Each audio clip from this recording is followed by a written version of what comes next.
Bangladesh Pakistan test series শুরু হবে 21 August থেকে।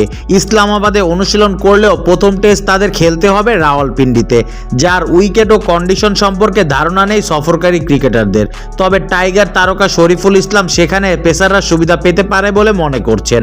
একই সঙ্গে লাল বলে নিজেদের প্রস্তুতি ও সেখানকার অনুশীলনের সুবিধা নিয়েও কথা বলেছে টাইগার এই পেসার। সংবাদ সম্মেলনে শরীফুল ইসলাম বলেন, প্রথমত আমি এখনো রাওয়ালপিন্ডির উইকেট দেখিনি, তবে শুনেছি সেখানে পেসারদের জন্য কিছুটা ঘাস রয়েছে।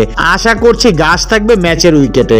এমনটা প্রত্যেক পেসারই চায় যে উইকেটে কিছু ঘাস থাকুক, যেন ভালো সিম মুভমেন্ট আদায় করে নেওয়া যায়। ফলে এরকমটা হলে পেসারদের জন্য ভালো ব্যাপারই হবে।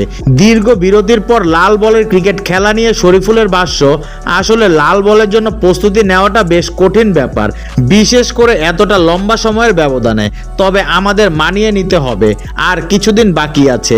এর মধ্যে ফিটনেস ও বোলিং ওয়ার্কলোড ম্যানেজ করে ভালোভাবে প্রস্তুত হতে পারবো বলে আশা করছি।